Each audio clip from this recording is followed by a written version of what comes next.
सच्ची श्रेया जी, सच्ची में प्रसन्न हूं मैं कि आपके आशीर्वाद से रोहिणी जीजी को इतना प्यारा लल्ला हुआ है।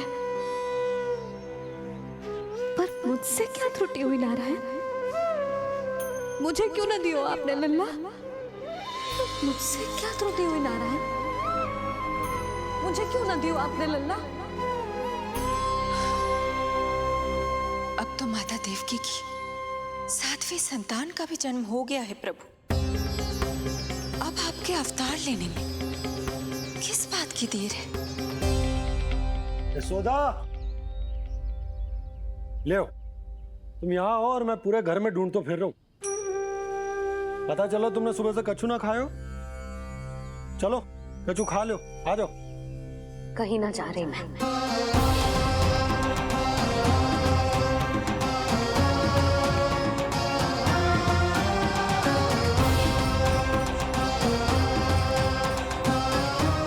क्या हो वो? हरि को बांध के बैठी हूँ। जब तक मेरे प्रश्नों के उत्तर ना देंगे, ना कहीं जाऊंगी, ना कछु खाऊंगी। कौन से प्रश्न और कैसे उत्तर? गोकुल की प्रत्येक स्त्री को ममता का वरदान दिया है आपने, तो नारायण मुझसे ऐसा कौन सा अपराध होगा कि आपने मुझे अभी तक इस सुख से वंचित रखा है?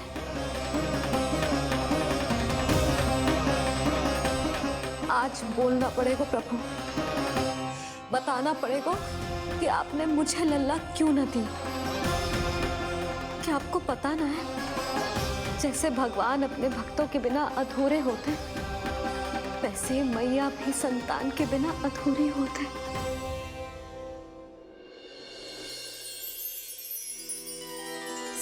साचा सुमीरन सबसे हरि को, साचा है हरि नाम, जिनकी कृपा से बन जाते हैं सबके बिगड़े काम। साचा सुमीरन। प्रभु, मैया यशोदा उसी वेदना का अनुभव कर रही है जिसका अनुभव उन्होंने पिछले जन्म में माता धारा के रूप में किया था। आपका कथन सत्य है देवी। अब मैया यशोदा को उनके कष्ट से मुक्ति दिलाने का समय आ गया है।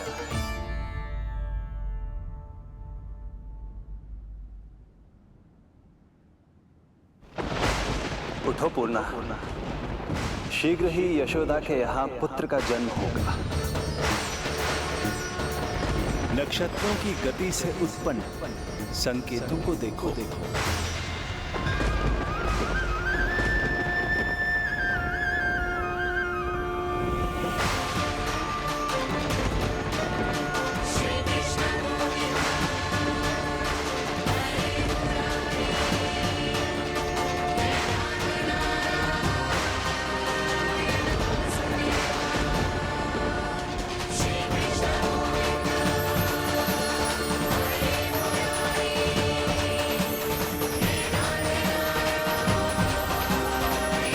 कौन है आप? मुझे आपसे भय लग रहा है। आप मेरे भैया नहीं हो सकते। सही कहा तूने। जो मेरे विनाश को जन्म दे, उस कुल घातिनी से मेरा कोई संबंध नहीं। महाराज, रक्त के संबंध क्रोध की अग्नि में मत झुलसाइए। जिस बहन को आपने बचपन से आज तक इतना प्रेम दिया, क्या वो आपके विरुद्ध किसी षड्यंत्र में सहायक हो सकती है? भला हमारी संतान आपका विनाश क्यों करेगी? अपनी नवविवाहित बहन पर कृपा कीजिए महाराज। अपने पुरुषार्थ से आपने कितने असुरों को युद्ध में पराजित किया है। आज वो सब दरबारी बनकर आपकी सेवा करते हैं। ये महापराक्रमी कंस, यदि वो मायावी असुर आपको हानि नहीं पहुंचा पाए, तो ये आपकी बहन आपका क्या बिगाड़ सकती है? दया कीजिए महाराज, दया कीजिए। आप बीच में मत पड़िए कुंवर जी। सुना नहीं क्या? इसकी 8वीं संतान मेरा वध करेगी। जब मां ही नहीं बचेगी तो 8वीं संतान के जन्म का तो प्रश्न ही नहीं उठता। यदि ऐसा है तो आप मुझे मार दीजिए। जब मैं ही जीवित नहीं रहूंगा तो देवकी की संतान होने की संभावना ही समाप्त हो जाएगी। अपने बहनोई की हत्या का पाप मैं नहीं कर सकता। और बहन की हत्या का पाप कर सकते हैं? जिसे जीवन भर प्रेम दिया है उसके प्राण लेने का अधिकार है मुझे। प्रिय भैया, यदि आपको इस विषय में इतना संदेह है तो आप हमारी 8वीं संतान के प्राण ले लीजिएगा। बल्कि 8वीं संतान ही क्यों, उसका जन्म होने तक हमारी सभी संतानों का वध आप स्वयं अपने हाथों से कर लीजिए। स्वामी, हे मथुराधिपति, मेरी पत्नी को प्राण दान दे दीजिए।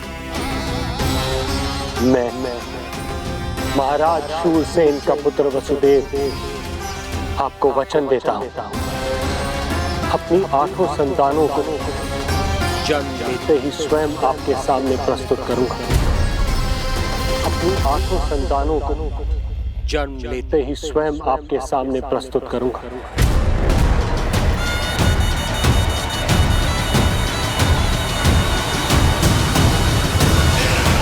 बधाई हो कुंवर जी, अपनी पत्नी के प्राण बचाने में आप सफल हुए। किंतु आपकी संतानें इतनी भाग्यशाली नहीं होंगी। वचन स्मरण रहे।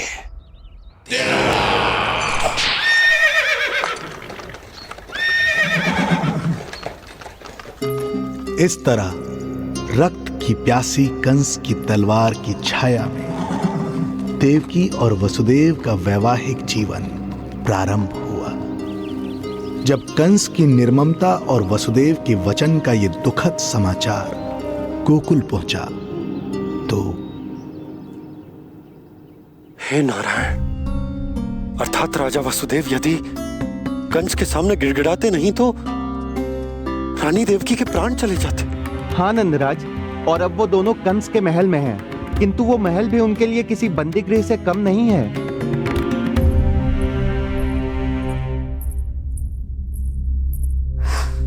एक भाई अपनी बहन के साथ ऐसा करने की सोच भी कैसे सकता है? मेरा बस चले तो उस दुष्ट कंस को मटके में डाल के घोट के रख दूं, जैसे मलाई घोट के माखन निकाला जाता है।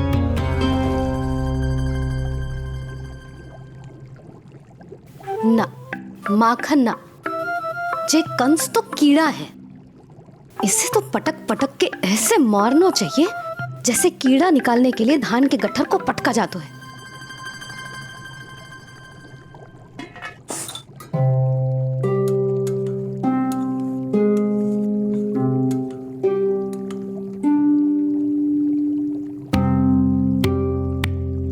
किंतु जब रोहिणी जिज्जी को पता चलेगा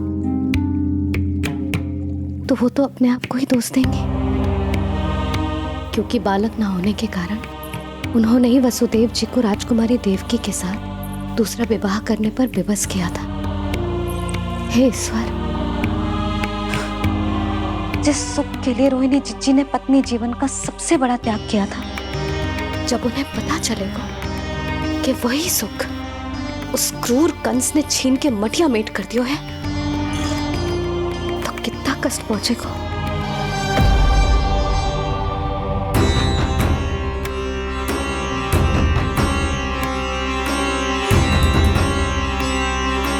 रोहिणी जीजी,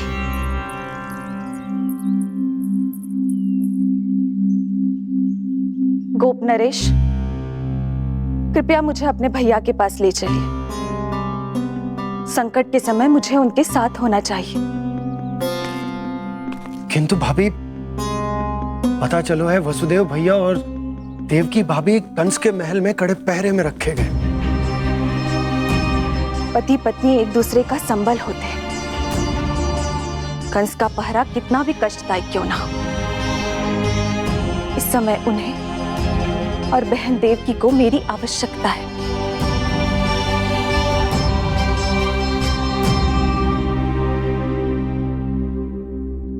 ये मेरी व्यवस्था है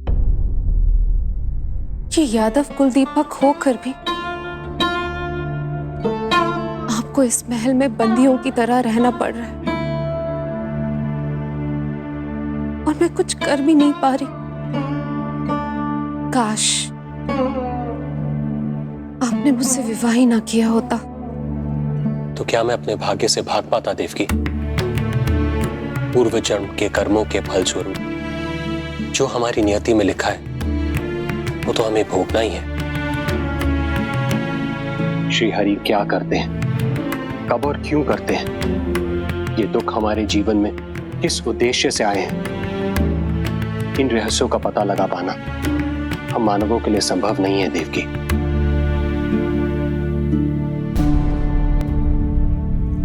तो फिर चलिए यहां से भाग चलते हैं, कहीं ऐसे स्थान पर जहां भैया की छाया भी हम पर ना पड़ सके।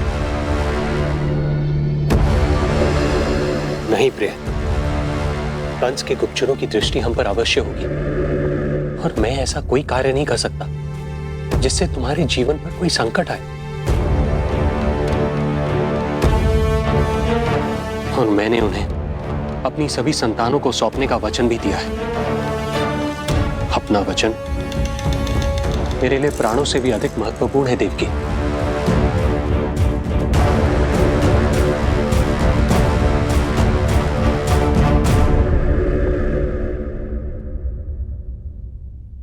राजन, राजकुमारी, गोकुल से रानी रोहिणी और गोपराज नंद पधारे हैं।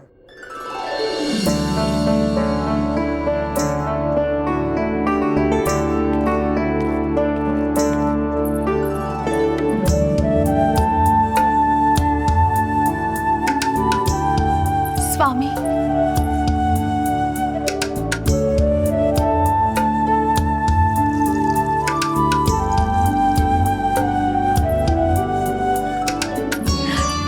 बहन, दीदी,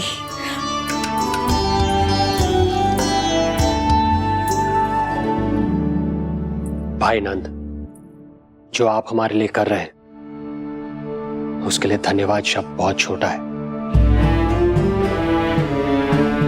मैं अपने भाग्य को स्वीकार कर चुका हूं।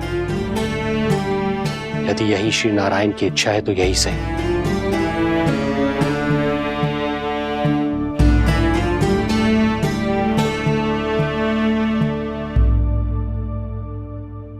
भाई नंद, इस समय मथुरा का वातावरण अनुकूल नहीं है, आपको जाना चाहिए।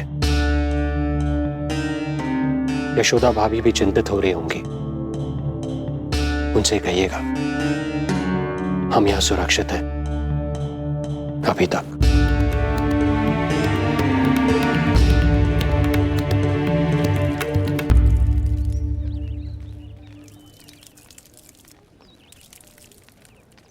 वसुदेव भैया का भाग्य पर भरोसा देख वे अपनी संतानों को कंस को अवश्य सौंपेंगे। ईश्वर, इतना कठोर वचन, जब इसे निभाने का कठिन समय आएगा तो कैसा अनुभव करेंगे वे? उनका हृदय तो चकनाचूर हो जाएगा।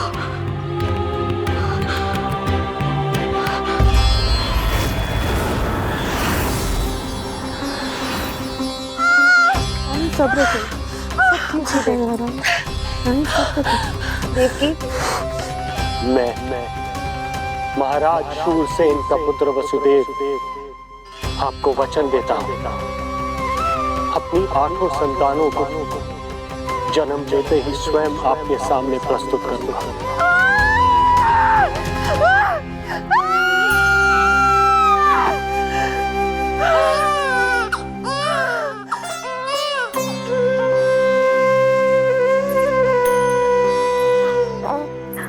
बधाई हो स्वामी, आपको पुत्र रत्न प्राप्त हुआ है।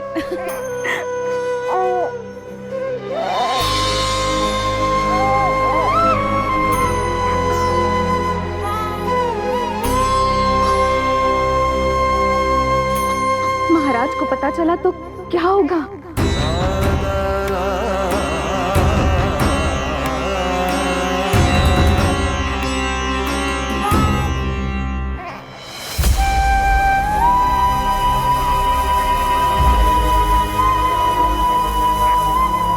अपने पुत्र को इन हाथों में थामना।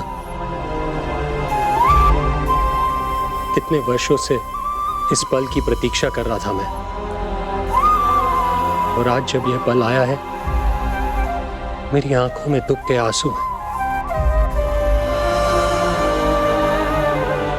एक पिता जब प्रथम बार अपनी संतान को गोद में उठाता है तो सबसे पहले यह सोचता है कि उसे क्या नाम दूं, उसका सुनहरा भविष्य कैसे सुनिश्चित करे। किंतु मैं वो भाग्यहीन पिता हूं जो अपने पुत्र का भविष्य मृत्यु के अंधकार में डुबोने जा रहा है। मैं इसे नाम देकर क्या करूंगा?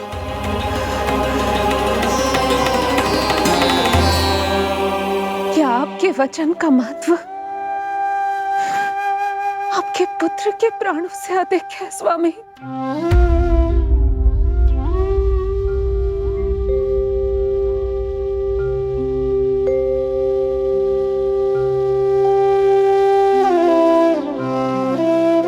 श्री नारायण का दूसरा नाम सत्य होता है देवकी।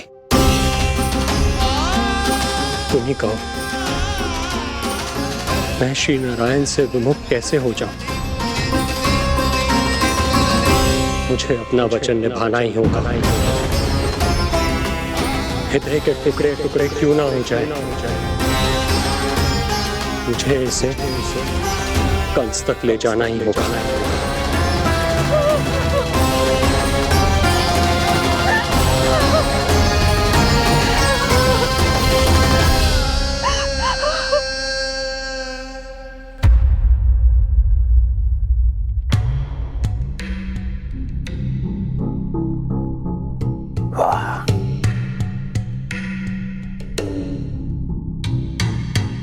इतना स्वादिष्ट भोजन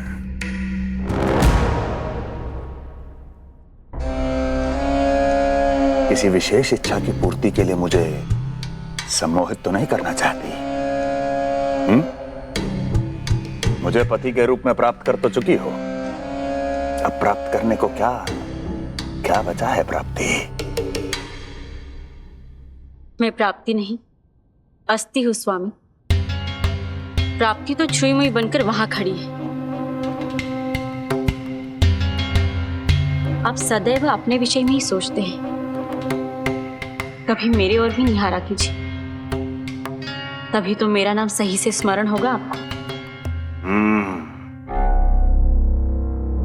मैं अपने विषय में ही सोचता हूं, तभी तो दसों दिशाओं में मेरे नाम का डंका बजता है, मेरे साम्राज्य का विस्तार होता है, तभी तो मेरा अस्तित्व है।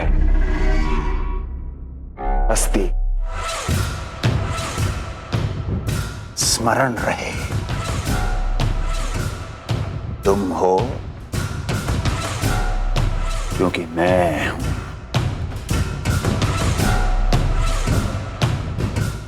वन में यदि सिंह न हो तो उसके आश्रिति पर गीदड़ भी आक्रमण कर देते हैं।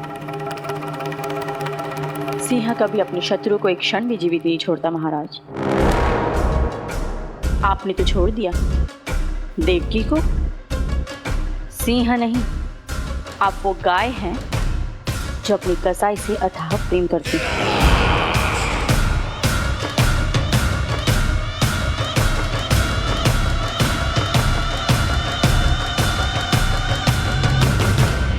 सभी संतानों को जन्म लेते ही मेरे पास लेकर आएगा, ये वचन दिया है वसुदेव ने मुझे। तो फिर आया क्यों नहीं महाराज? प्रथम शिशु का जन्म तो हो चुका है।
कुल के यादव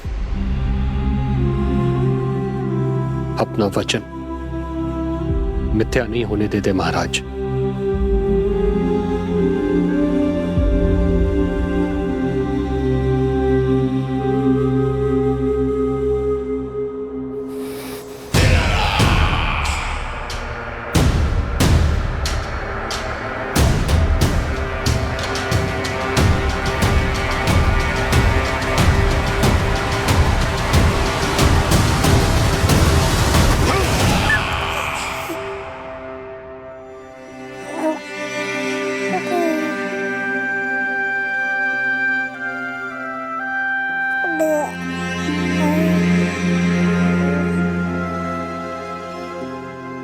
ये देवकी का पुत्र है, मेरी बहन जो मुझे प्रिय हुआ करती थी, उसका प्रथम पुत्र है ये, मेरा प्रथम भांजा।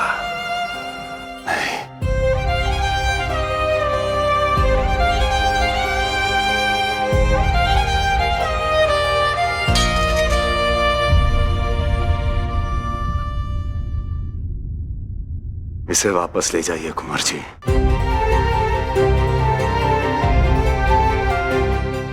देवकी की प्रथम संतान से मुझे कोई संकट नहीं।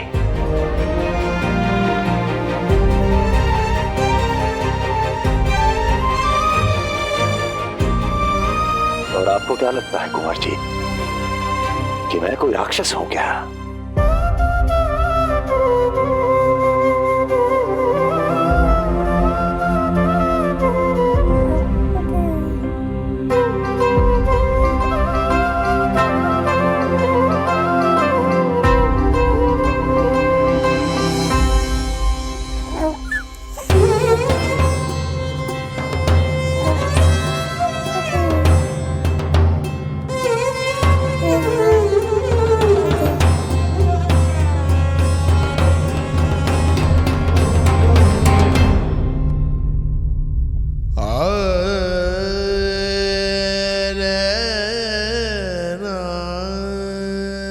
तो उसे अपनी गोद पे भी नहीं उठा पाई थी दीदी।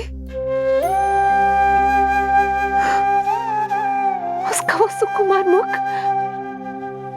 मेरी स्मृति से जा ही नहीं रहा।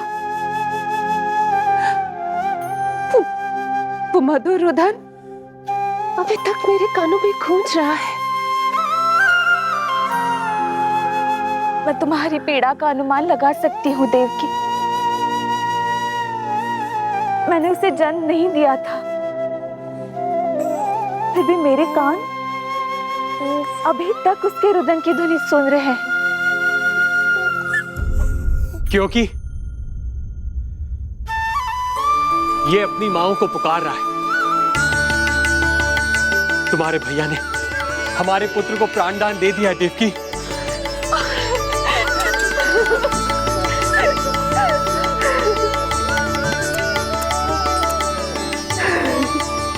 स्वामी, अब अपने पुत्र का नामकरण कीजिए। इसे ऐसा नाम दीजिए कि इसका भविष्य यश और कीर्ति से परिपूर्ण हो।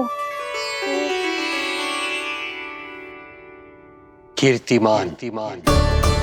कीर्तिमान होगा इसका नाम।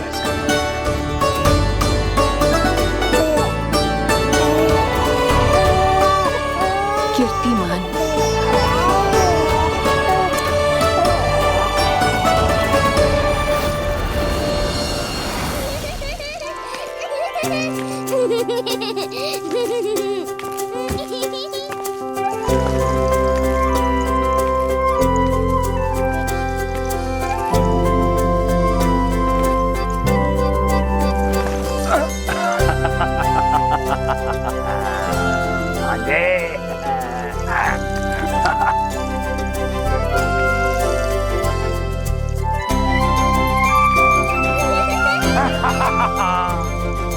भांजे भांजे, मामा से बचना असंभव है।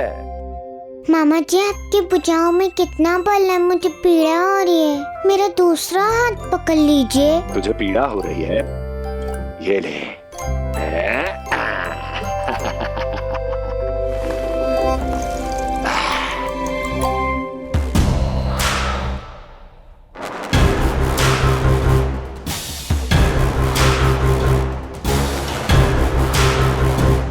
नारायण नारायण।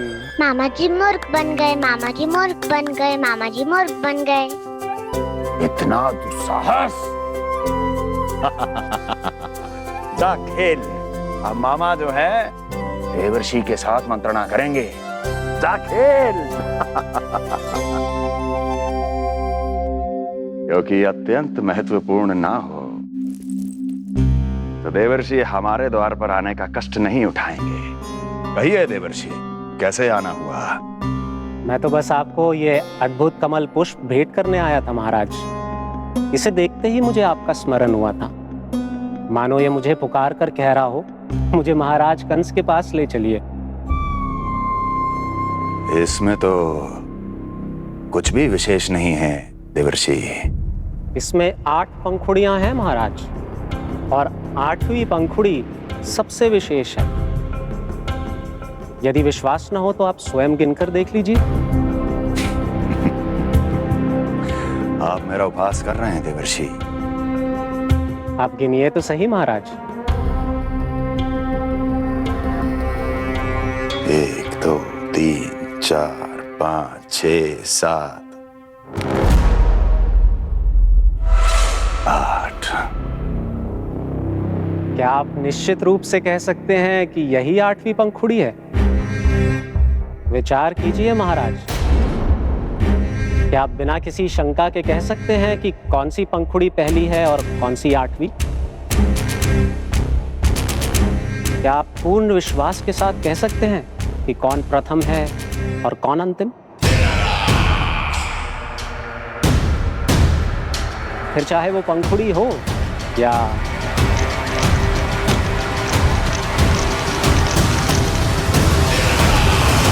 सावधान करने के लिए धन्यवाद देवर्षि। कंस के साथ धोखा करने वाले को अति भीषण दंड मिलेगा। भविष्य में ऐसी कल्पना मात्र से ही मेरे शत्रु भय से कांप उठेंगे। मथुरा नरेश, मैं तो मात्र पंखुड़ियों की बात कर रहा था। यदि आपने कुछ और समझ लिया है तो उसका उत्तरदायित्व मेरा नहीं है। नारायण नारायण।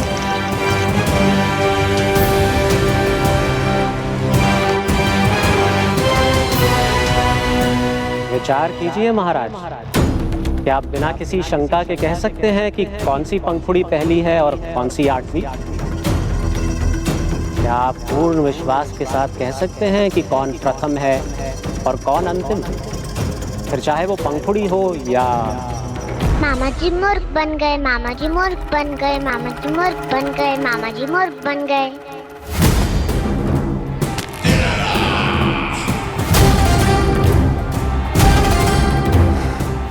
कंस को कोई मूर्ख नहीं बना सकता।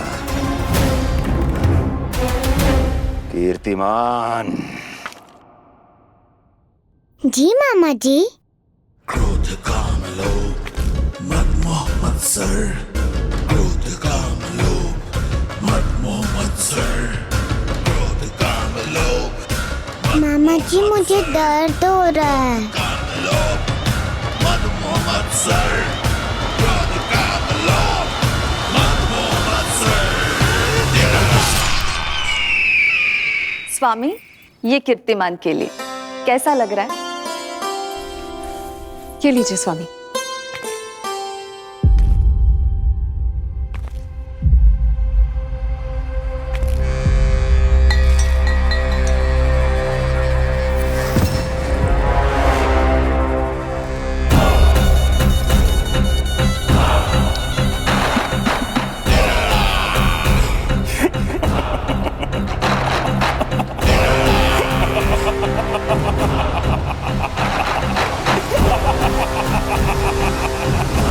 नेत्रों के सामने अपनी संतान की हत्या होते हुए देखना कितना पीड़ादायक रहा होगा ये दृश्य। किंतु प्रभु, यदि देवर्षि नारद कंस के हृदय में संदेह का बीज न बोते तो कंस ऐसा कभी नहीं करता। तो फिर उसे उकसाए क्यों देवर्षि ने? आप भूल गए देवराज, समस्त संसार में जो भी होता है मेरी इच्छा अनुसार ही होता है। यही प्रश्न नारद ने भी मुझसे पूछा था।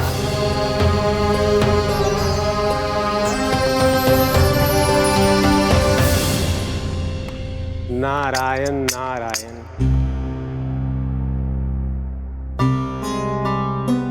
छोटे से बालक की इतनी निर्मम हत्या और माध्यम बना मैं। प्रभु ये कैसी लीला है आपकी? अभी तो देवकी की 5 और संतानों की हत्या होना शेष है नारद। अब से कंस शिशुओं के जन्म लेते ही उनकी हत्या कर देगा। यदि जन्म के तुरंत बाद ही मृत्यु होनी है तो जन्म का लाभ ही क्या है प्रभु? यही विधि का विधान है नारद। कीर्तिमान और शेष 5 बच्चे श्रापग्रस्त हैं। जन्म के कर्मों के अनुसार अल्पायु होना उनकी नियति है। उनकी मृत्यु के बाद ही शेषनाग के अंश के रूप में बलराम और मेरे अंश के रूप में श्री कृष्ण का अवतार संभव होगा। नारायण नारायण।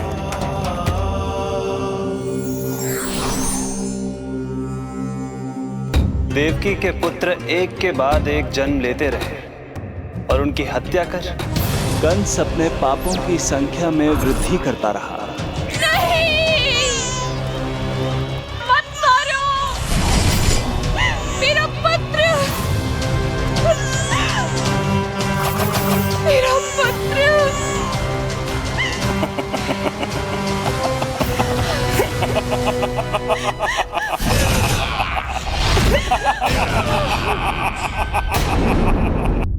अब उसकी क्रूरता की कथा ऐसे मोड़ पर आ पहुंची जहां से वापसी असंभव है। क्योंकि अभी अभी उसने देवकी के छठे पुत्र का वध कर दिया है। हे प्रभु, कितना दुर्दांत है ये कंस। किंतु एक ही जन्म में एक साथ 2 माताओं का पुत्र बनने में उसने आपकी सहायता कैसे की प्रभु? उसके भय ने उससे ये कार्य सहज ही करवा दिया देवराज। जन्म लेते ही माता देवकी के सभी पुत्रों की हत्या कर उसने मुझे विवश कर दिया है।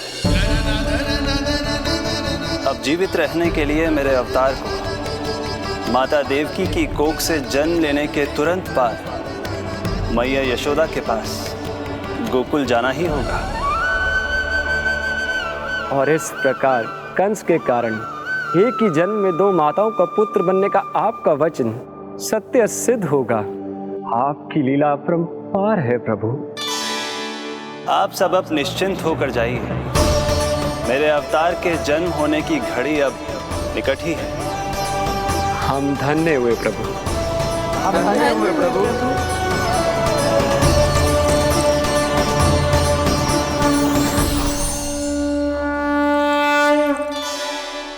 मुझे तो अभी से मैया यशोदा के साथ आपको खेलते हुए देखने की उत्सुकता हो रही है।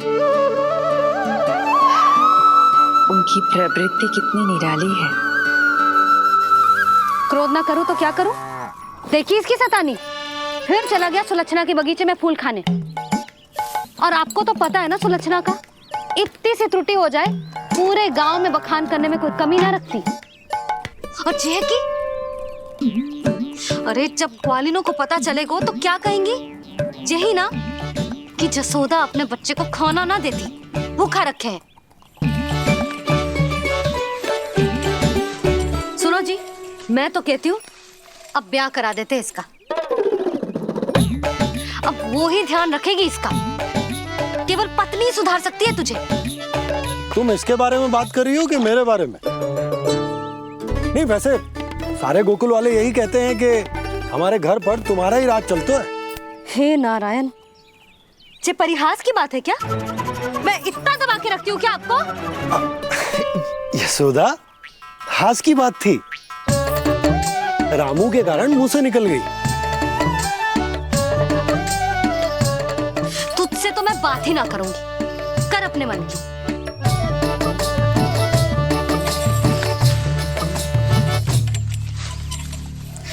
पता है तुझे, मुझे कितना क्रोध आता है जब तू ऐसे बिना बताए घर से चला जाता है। प्रेम है जे मेरा, चिंता है मेरी। तुझे कुछ हो जाए तो अपना लल्ला माना है तुझे।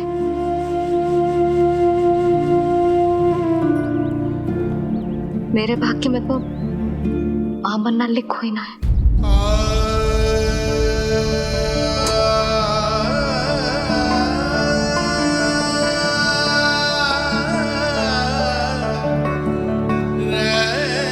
यशोदा,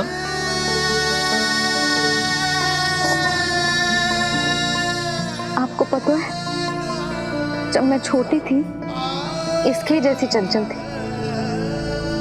गांव वाले कहते थे एक बार बड़ी हो जाएगी अपने आप ठहराव आ जाएगा। ना आयो। फिर बड़े बूढ़े कहने लगे चिंता की कछु बात ना है, एक बार शादी हो जाएगी सब ठीक हो जाएगा। ना हुआ। फिर सबन ने कही एक बार बालक हो जाने दो, गोद भर जाएगी अपने आप परिपक्व हो जाएगी। पर गोद तो भरी ना मेरी। बालक तो हुआ ही ना। उस पर जब जे भी भाग जाता है तो मुझे रह रह के यही स्मरण होता है कि कमी मुझ में ही है। मैं ही किसी बात का ध्यान न रख पाती।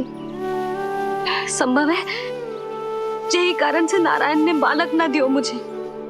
यदि देते तो बहुत बुरी मैया बनती मैं। यशोदा, क्या होगा तुम्हें? कहाँ की बात कहाँ लेकर जा रही हो तुम?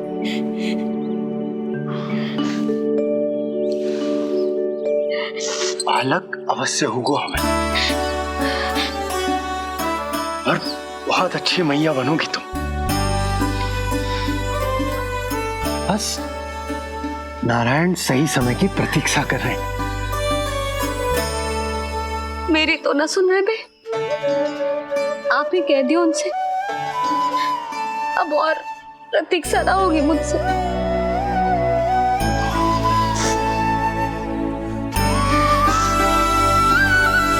नहीं हो रही मैया। तो फिर मैया की इच्छा पूरी कीजिए प्रभु। जिस क्षण की प्रतीक्षा मुझे इतने वर्षों से थी, बस अब वो निकट है। किंतु प्रभु, आपको तो माता देवकी का 8वां पुत्र बनकर जन्म लेना है, तो फिर 7वां पुत्र? धीरज रखिए, धीरज।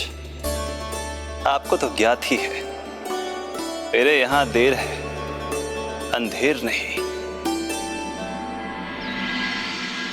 मैं यहाँ तुम दोनों पर आश्रित हूँ यशोदा। भोजन, सुरक्षा, परिवार का अपनापन सब कुछ दिया है तुमने मुझे।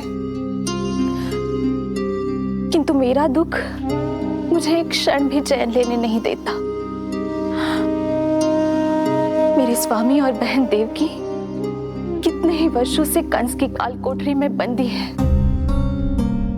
दिन रात नियति के शाप को सहन करने के अतिरिक्त और कोई उपाय नहीं है उनके पास। ऐसे में मैं सुख की सांस कैसे लूं? कीर्तिमान की हत्या के बाद मेरी सुरक्षा के लिए मेरे स्वामी ने मुझे यहाँ भिजवा दिया, चुपचाप। किंतु मेरा हृदय तो वही छूट गया यशोदा। इससे तो अच्छा होता कि मैं भी उसी कारागार में होती, मेरे स्वामी और बहन देवकी का दुख तो साझा कर पाती। अपनी 6 संतानों को कंस के हाथों मृत्यु के गोद में जाते देखा है उन्होंने। अब तो मुझे उस क्षण की कल्पना से भी डर लगने लगा है, जब देवकी अपने 7वें पुत्र को अपने गर्भ में धारण करेगी। भय से भविष्य नहीं टलता, होनी होकर ही रहती है। समय बीता और देवकी के गर्भ में 7वें पुत्र का आगमन हुआ। क्या इसका भी भविष्य वही होगा जिसके भाइयों का हुआ था? इस बंदी गृह की दीवारें प्रत्येक ईंट, प्रत्येक पत्थर, यहां तक कि यहां की वायु भी उस कंस की बंदी है।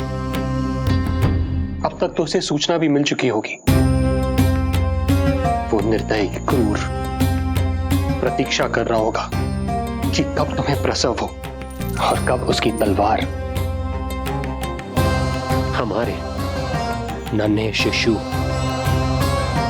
हमारी 7वीं संतान का रक्त पिए।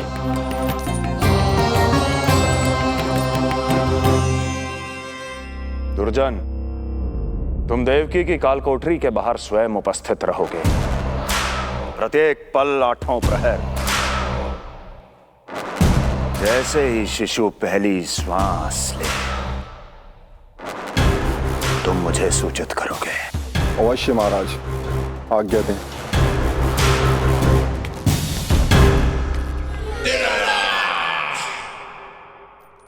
कुछ कीजिए स्वामी, कुछ कीजिए। मैं नहीं चाहती कि ये अपनी प्रथम श्वास इस बंदी गृह में ले। देवकी, विवशता से मेरा कलेजा भी फटा जा रहा है, किंतु इस काल कोठरी में बंद मैं कर ही क्या सकता हूं? किंतु इस सृष्टि के पालनहार, जगत की नियंता श्री हरि तो कर सकते हैं, तो फिर क्यों नहीं करते वो कुछ ऐसा कि कम से कम मेरी इस संतान का अंत उतना दुखद ना हो जैसा अन्य संतानों का हुआ था।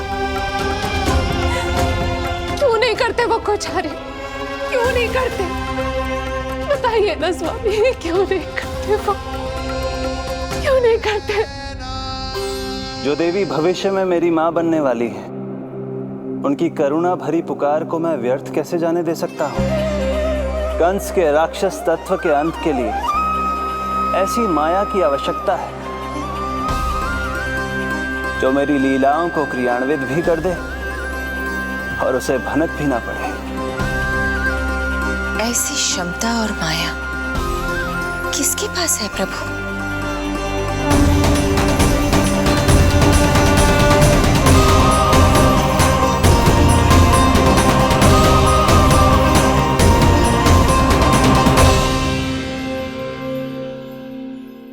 ओम नमो आकर्षणी ज्वाला मालिनी, ओम नमो भगवती क्लेशनाशिनी।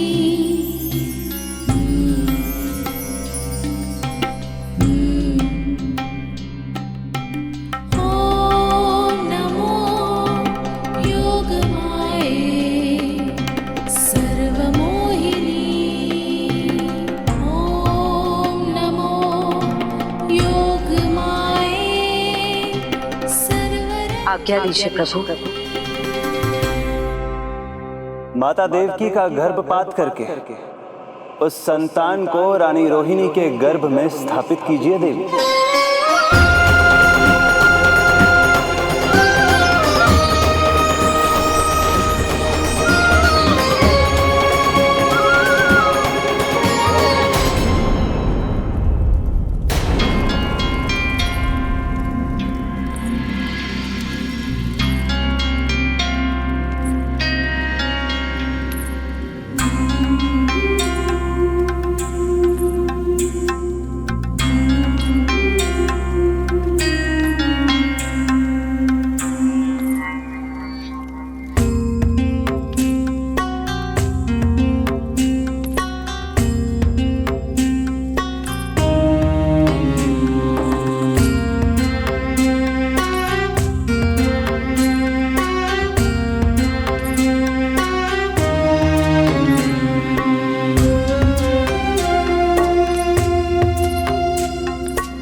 अपना कार्य पूर्ण किया। सुबह सूर्य की रश्मियां देवी रोहिणी को ऐसा संदेश सुनाएंगी जिसे सुनकर वो प्रसन्नता से झूम उठेंगी।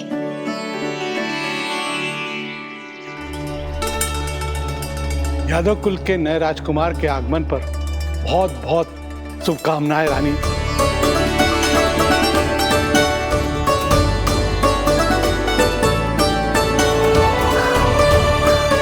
यशोदा, मैं माँ बनने वाली हूँ। यशोदा, सुना तुमने? चिच्ची, मैं माँ बनने वाली हूँ। मैं माँ बनने वाली हूँ यशोदा। अरे संभाल के जीजी चिकार कर रही हो। बधाई हो जीजी, बधाई हो, बहुत बहुत बधाई हो।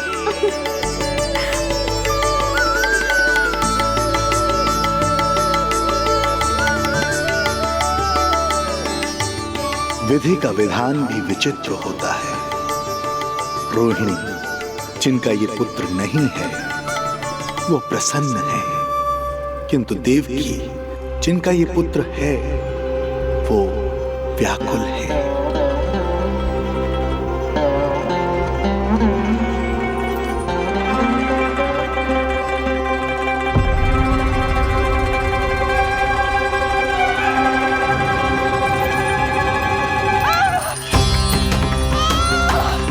क्या हुआ देवकी? तुम ठीक तो? स्वामी, स्वामी मेरा पुत्र, स्वामी हमारा पुत्र चला गया। स्वामी, हमारा पुत्र चला गया। धीरज धरो देवकी, संभव है यही श्री हरि की इच्छा हो। किंतु मैंने उनसे ये तो नहीं मांगा था ना स्वामी। मैंने कहा था हमारा पुत्र यहाँ श्वास न ले। इसका ये अर्थ नहीं था। क्यों किया नारायण ने ऐसा? क्यों किया?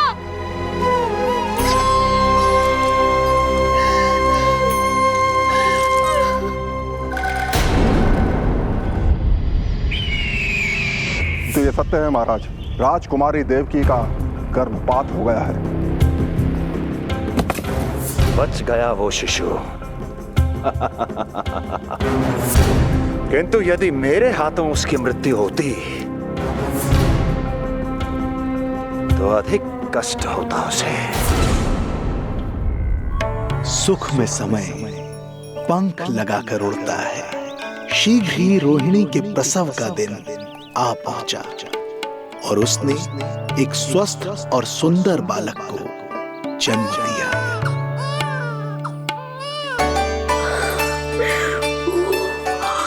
लो जिज्जी, संभालो अपने लल्ला को, जी भर के निहार लो इसे।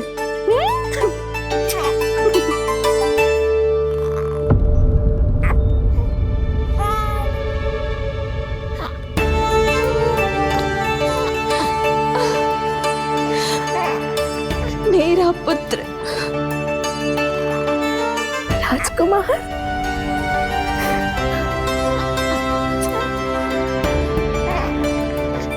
अच्छा जीजी, मैं तनिक इनको भी सूचना देकर आती हूँ।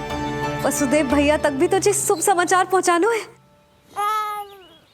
राजकुमार कौन है? हाँ, गोकुल का राजकुमार है। हाँ, गोकुल का राजकुमार है, मेरा बच्चा। बल तो इतना है कि पूछो ही मत आप। एक बार उंगली पकड़ लेना तो उसके बाद छुड़ाना अत्यंत कठिन हो जाता है। और दृष्टि ऐसी कि एक बार में मन मोह ले। भगवान श्री राम की भांति सबको प्रसन्न रखतो है।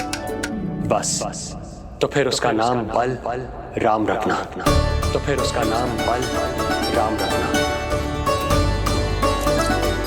देवकी, बधाई हो, तुम छोटी मां बन गई।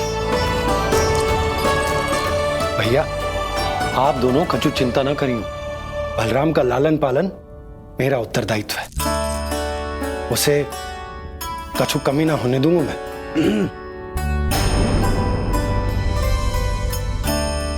मुझे चलना चाहिए।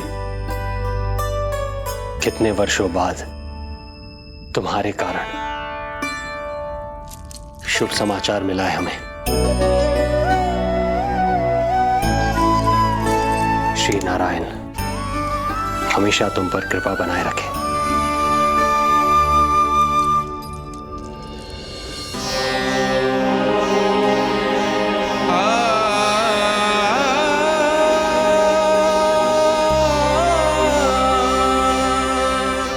आपको बहुत बहुत बधाई हो स्वामी।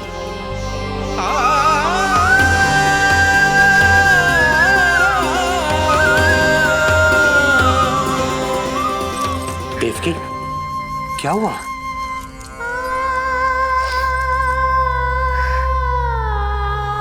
कुछ नहीं।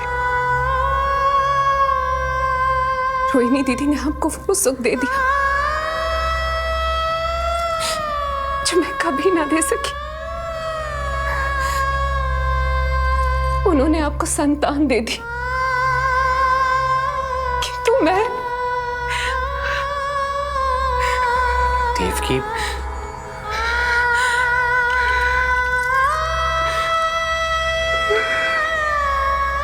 इस समय जो व्यथा माता देवकी की है वही पीड़ा माता यशोदा की भी है। माता देवकी की ममता अपनी सभी संतानों को खोने की वेदना से त्रस्त है, तो माता यशोदा की ममता संतान ना होने के संताप में झुलस रही है। सत्य कहा देवी, मुझे आभास हो रहा है मैया यशोदा का हृदय मुझे अपनी गोद में खिलाने के लिए कितना व्याकुल है। सच्ची श्री हरि, सच्ची मैं प्रसन्न हूं मैं कि आपके आशीर्वाद से रोहिणी जी को इतना प्यारा लल्ला हुआ है। पर मुझसे क्या त्रुटि हुई नारायण? मुझे क्यों न दियो आपने लल्ला? मुझसे क्या त्रुटि हुई नारायण? मुझे क्यों न दियो आपने लल्ला?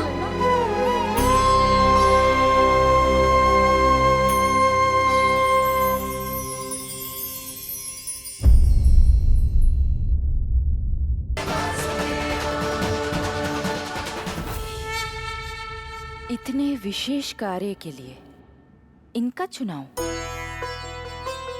ये देवी कौन है प्रभु?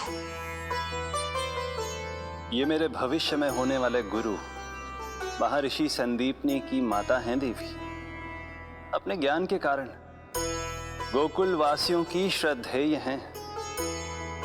यदि मेरे आगमन की सूचना मैया यशोदा को ये देंगी तो ही मैया विश्वास करेंगी।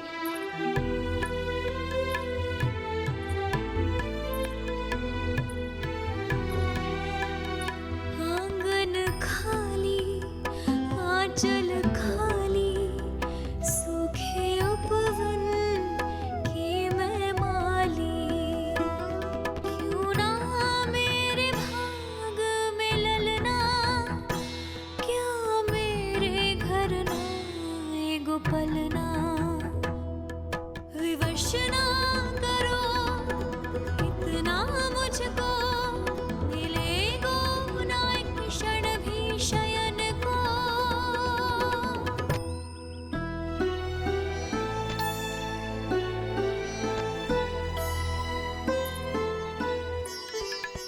मैं जिसे सुलाऊं जो मुझे जगाए, प्रभु दे दो ना वरदान। साचा सुमीरन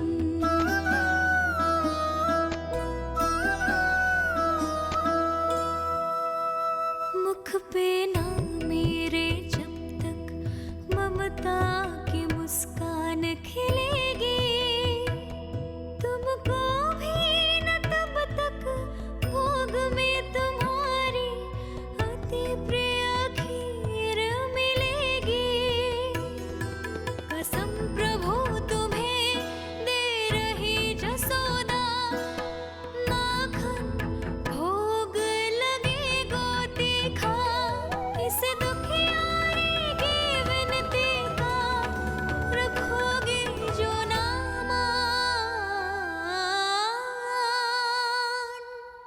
साचा सुमीरन सबसे हरि को साचा है हरि नाम। जिनकी कृपा से बन जाते हैं सबके बिगड़े काम। साचा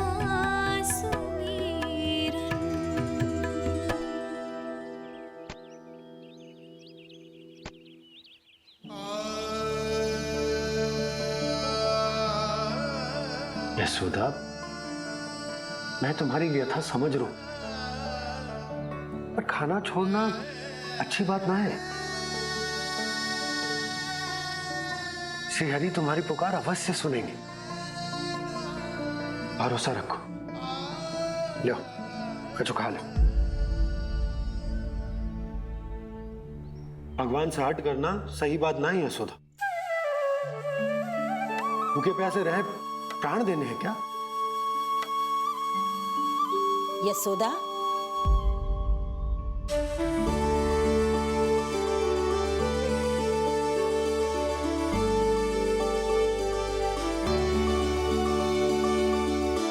होने वाली मैया को अपने स्वास्थ्य का विशेष ध्यान रखना चाहिए।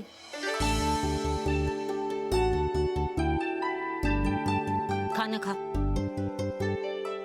भौचक देखती मती रहे, विश्वास कर।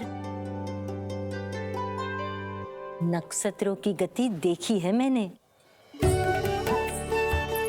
पूनम मौसी, क्या सच्ची? आप सच्ची कह रही हो ना? भाद्रपद माह की अष्टमी तिथि को रोहिणी नक्षत्र में जब सूर्य सिंह राशि का होगा और चंद्र वृषभ राशि का, तब मध्य रात्रि तेरे लल्ला का जन्म होगा।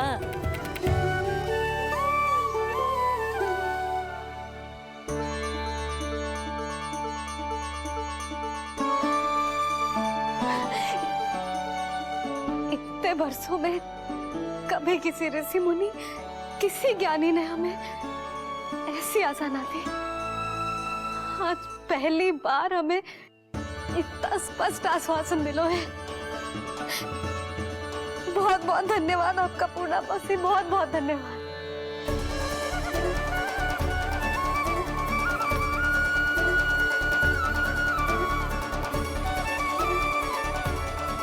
ना, मौसी को धन्यवाद ना देते लाली, मौसी से आशीर्वाद लेते हैं। ला, लड्डू ला।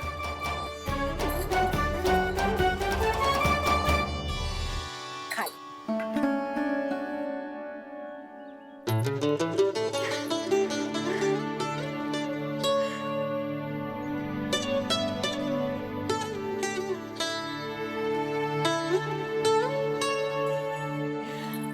बस अब तुझे केवल उस क्षण की प्रतीक्षा करनी है। मैं मैया बनने वाली हूँ। सुना आपने? मैं मैया बनने वाली हूँ। आप बाबा बनने वाले हैं। श्रीहरि ने कृपा कर दी हम पर। तुम्हारे प्रश्नों के उत्तर दे दिए नारायण ने। चलो, अब शीघ्रता से भोजन कर लो। मैं जा रही हूँ रोहिणी जीजी को बताने। अरे पर भोजन? पूर्णा मौसी जो कह देती है वो हो के रहता है।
बनने वाली हूँ, लल्ला हमको मारेगा।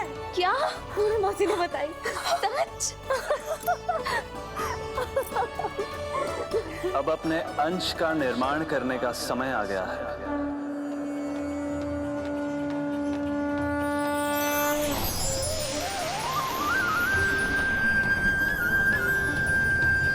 वसुदेव सुतं देवं कंसचाणूरमर्दनम्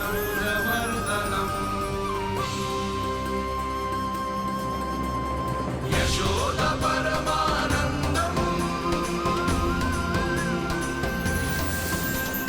कृष्णं वन्दे जगद्गुरुं कृष्णं वन्दे जगद्गुरुं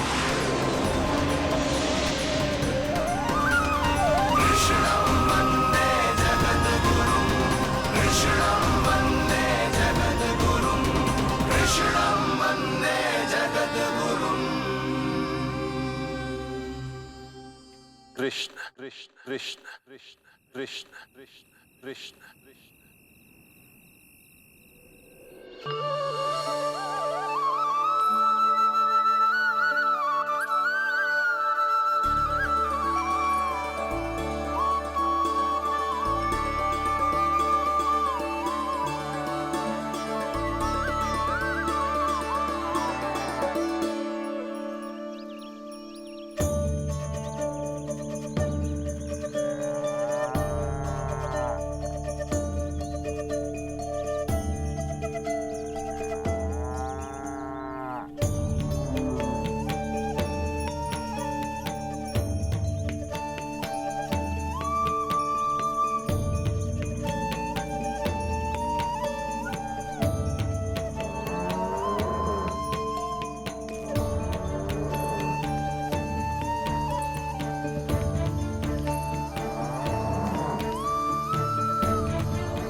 किसके पुत्र हो?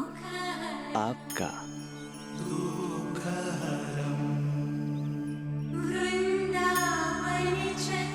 आपकी गोद में शीघ्र ही खेलने के लिए मैं आतुर हूँ मैया। कछु विचित्र लग रहा है। कौन हो तुम? मैं हूँ श्री विष्णु का अवतार।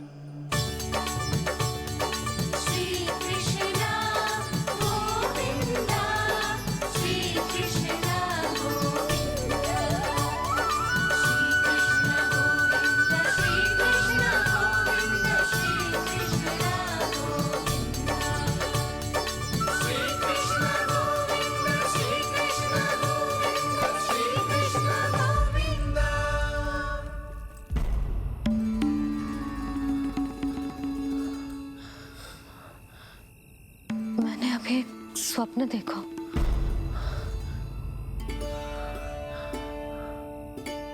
क्या वो स्वप्न वन में था?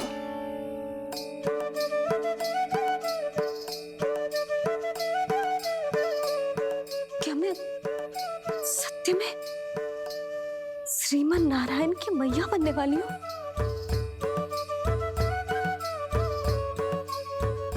यशोदा ने स्वप्न में जो देखा था, सांसारिक माया के कारण वो उस पर विश्वास करने में असमर्थ थी। मुझे भरोसा ना हो रहा है। ये तो संभव ही ना है। मैं श्रीमान नारायण की मैया कैसे बन सकती हूँ? परंतु स्वप्न इतना सच्चा, इतना वास्तविक था यशोदा। ऐसा लगो जैसे स्वप्न ना है, सच की परछाई है। आप मेरा उपहास कर रहे हो ना? अरे कल तक तो ये भी ना पता था कि मैं कभी मैया भी बन पाऊंगी कि ना। और आज आप कह रहे हो कि श्रीमान नारायण स्वयं मेरी कोख से जन्म लेंगे। ना ना, ऐसे उल्टे सीधे विचार मेरे मन में मत ही डालो आप। मैं तो साधारण सी स्त्री हूँ जो बस एक सामान्य सी मैया बनना चाहती है। मुझे तो बस एक सामान्य सा लल्ला चाहिए, छोटा नटखट प्यारा सा मेरा बाल गोपाल। मेरा लाडला होगा वो, मेरा राज दुलारा, मेरी आंखों का तारा।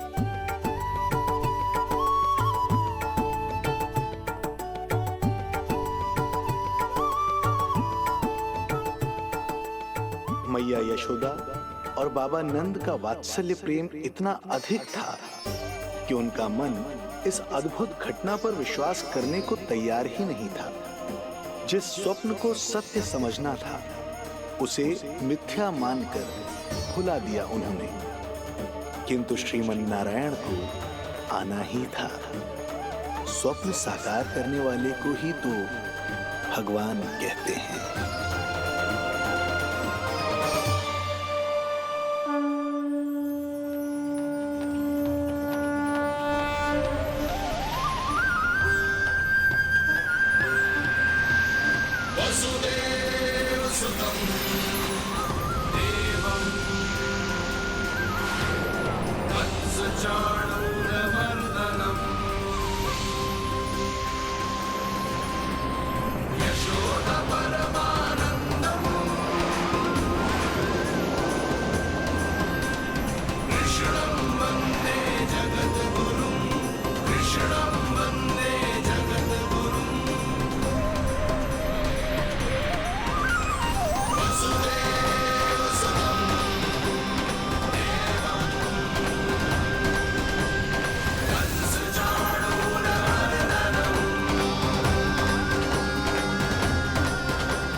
माता देवकी आपको जन्म देने वाली है, इसलिए उनके गर्भ में आपके अंश का समा जाना सर्वथा उचित ही है। किंतु मैया यशोदा के हृदय में आपने अपने अंश का एक भाग स्थापित किया है। इसका अवश्य ही कोई ना कोई कारण होगा। मेरे अंश के ये दोनों भाग तन और आत्मा हैं देवी। माता देवकी मेरे तन को जन्म देंगी, किंतु मेरी आत्मा का जन्म मैया यशोदा के हृदय से होगा। जब मैया प्रथम बार मुझे अपने हाथों में थामेंगी, मेरे अवतार की आत्मा और तन एक दूसरे से जा मिलेंगे और तभी मेरा अवतार पूर्ण होगा। मैं और यशोमती मैया एक दूसरे के साथ हृदय से जुड़ेंगे। इसीलिए समस्त संसार में हम दोनों की जोड़ी एक माता पुत्र की अद्भुत जोड़ी के रूप में जानी जाएगी।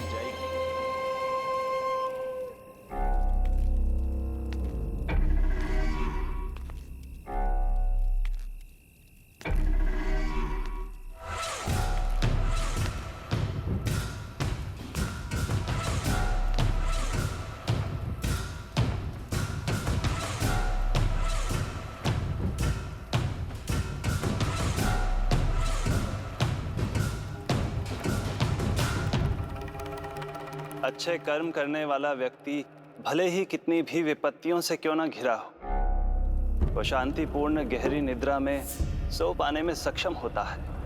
किंतु यदि कोई व्यक्ति दुष्ट हो, क्रूर अत्याचारी हो या चोरी, हिंसा, हत्या जैसे जघन्य अपराध करता हो, तो फिर भले ही उसके पास कितनी भी संपत्ति और शक्ति क्यों ना हो, वो कभी शांतिपूर्ण निद्रा में नहीं सो पाता।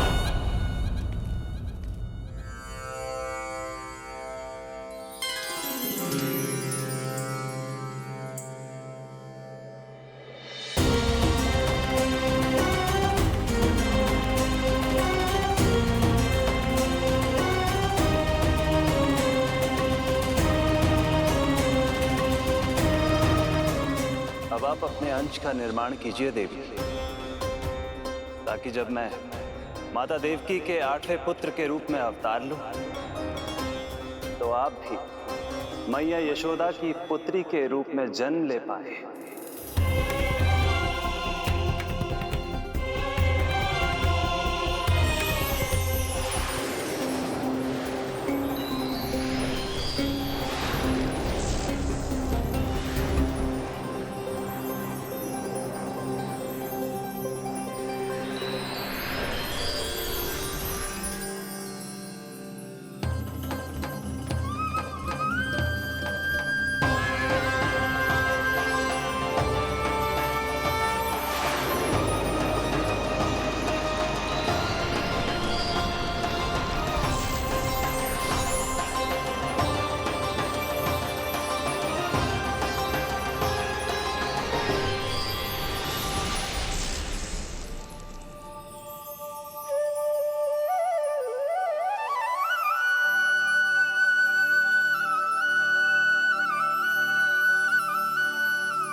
प्रभु के प्रताप से 9 माह ऐसे बीत गए मानो बस कुछ क्षण बीते हों। देखते ही देखते वो शुभ घड़ी, मैया यशोदा के लल्ला के जन्म की घड़ी आ गई।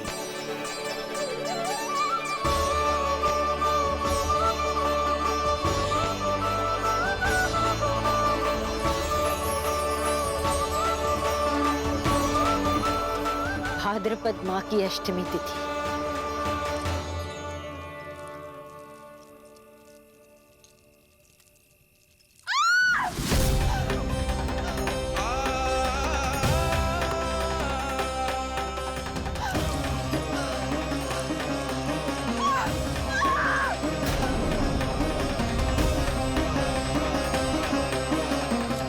स्वामी, लगता है प्रसव पीड़ा आरंभ हो गई है। देवकी, संभालो अपने आप को, धीरज रखो। जीजी, यशोदा, दाई माँ।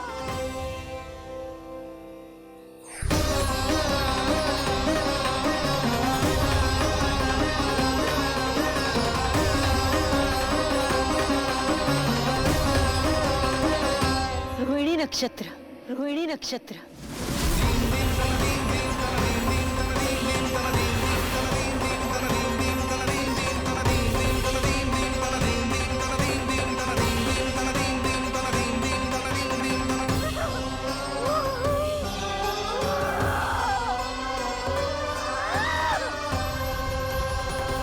सूर्य सिंह राशि में और चंद्र वृषभ राशि में। यही तो है अधर्म के विनाश और धर्म की स्थापना का संकेत। देवकी, तुम चिंता मत करो, सब ठीक हो जाएगा। किंतु कैसे स्वामी? भैया की तलवार की धार विनाश की बिजली बनकर मेरे आंखों के सामने चमक रही है। देवकी, तुम विश्राम करो।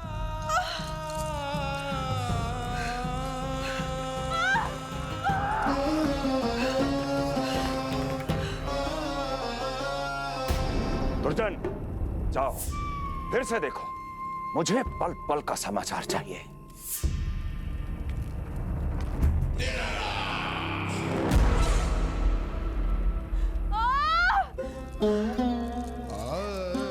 जैसे ही मेरा पुत्र मेरे सुरक्षित कोख छोड़कर इस संसार में आएगा, भैया कंस मेरी ममता को मिले इस वरदान को मुझसे छीन लेंगे। चिंता मत करो देवकी, ये हमारा 8वां पुत्र है।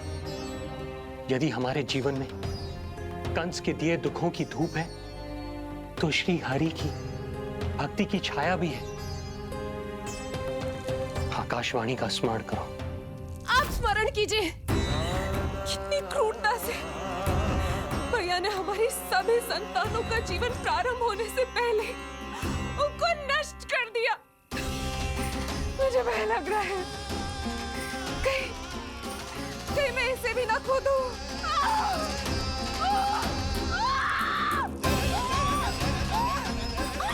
अब और प्रतीक्षा प्रतीक्षा ना हो पाएगी मुझसे, अब और प्रतीक्षा ना हो पाएगी।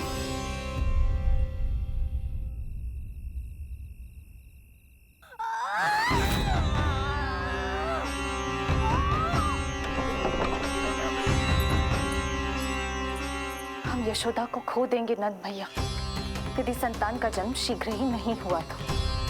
वो अत्यधिक पीड़ा में है। वैद्य जी ने जो प्रसव की घड़ी बताई थी वो भी कब की बीत चुकी है। भाभी, आप दाई माँ से कहियो कि मेरी पत्नी और संतान को बचाने की हर संभव चेष्टा करें। मैं यही प्रार्थना नारायण से करने मंदिर जा रहा हूं।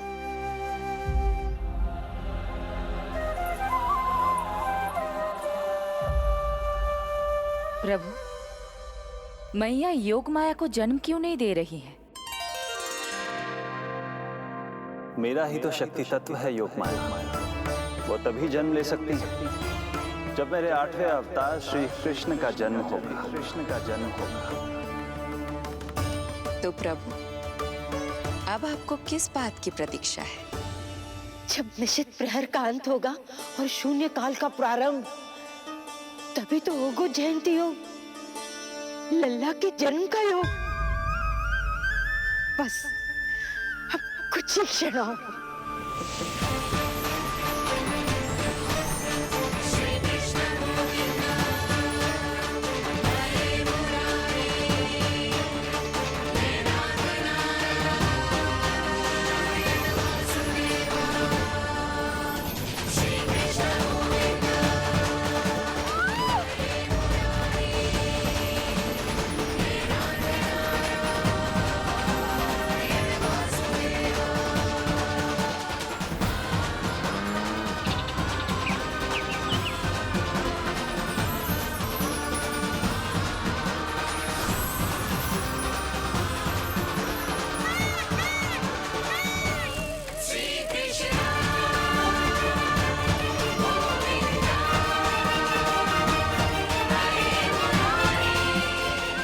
युग की सबसे शुभ घड़ी आ गई।